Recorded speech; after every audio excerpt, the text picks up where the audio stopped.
ए 10 रुपियाँ ए मैले डक्टरले चाहिँ वेट नाप भनेको थियो कि 65 पुरा भनेको थियो कि अनि वेट नाप्नु मिल्छ मसँग फेरि पैसा छैन क्या मिल्छ साँच्ची एकचोटि कसरी गर्ने म वेट नाप्छु 65 पुरा भनेको थियो एकदम माथि चढ्यो हुन्छ एकछिन त 72 रहेछ 65 पुरा भनेको ए 72 झन् घटाउनु पर्यो अब दौडेर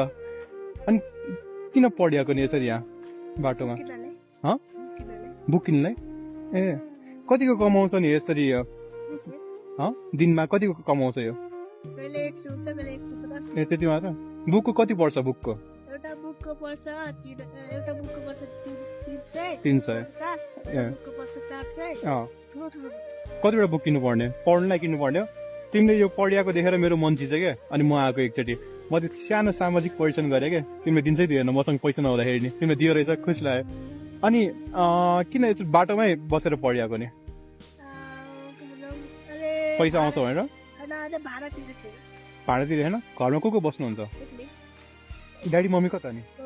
गाउँ घरमा एक्लै बस्नुहुन्छ एक्लै ए अनि कति क्लासमा पढाउनु भएको 3 मा आफै सबै पैसाहरू खर्च गरेर पढाउनु भएको ए कतिवटा बुक किन्नु पर्ने हजुरलाई 8वटा कति पर्छ बुकको 8वटाको म्यामले पैसा लिएर जाने म्यामले दिन्छ ए कति पैसा चाहिने नि ठ्याक्कै 8वटा बुकको कति भयो 300 अनि एउटा बुकको पर्छ 300 एउटा 400 500 जति धेरै हुन्छ ठुलो हैन त्यति पर्छ होला हैन 3000 जति पर्छ होला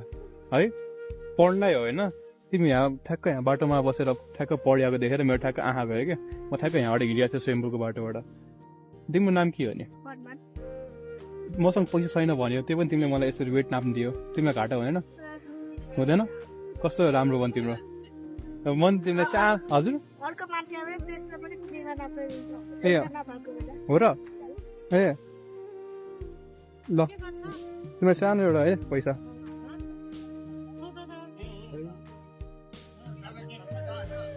फ्ल्यास फाच्यो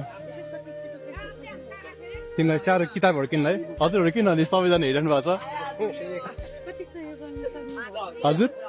उहाँ पढिराख्नु भएको रहेछ क्या अनि सानो तिमीलाई किताब किन्नुलाई हुन्छ साँच्ची किताब पढ है त राम्रोसँग तिमीले पढेको देखेर म आएको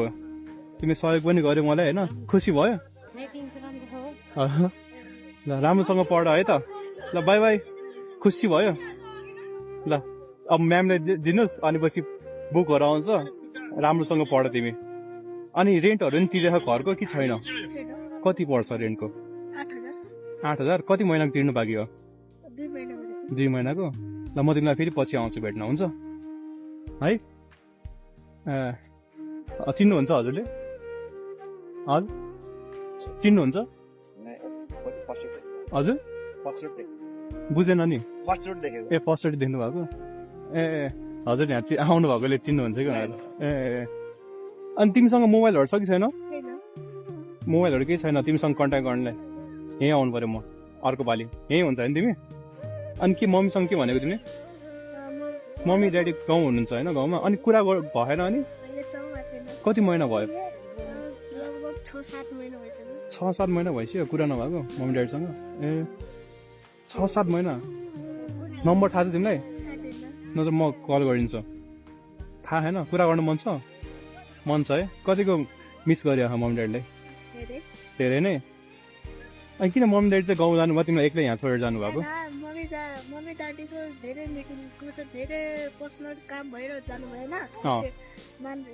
हजुरबुबा बितेर जानुभयो ए फेरि आउनु भएन अनि फर्किएर आउनु भएन तिमीलाई यतिकै यहाँ छोडेर जानुभयो मम्मी ड्याडीले कल पनि गर्नु हुँदैन सम्झिनु भएन अनि मोबाइल छैन मोबाइल भएर भइहाल्छ तिमी नम्बर छ भयो नम्बर मम्मी ड्याडीको नम्बर कहीँ छैन है न त म सानो सहयोग गरिदिन्छ नि तिमीलाई कल गरेर ए ल राम्रोसँग पढ है अनि पैसाहरू कसरी जुत्ता राख तिमीले यो 200 रुपियाँ मात्रै कमाउनु छ होइन दिनमा कसरी पैसाहरू जुत्ता राख अनि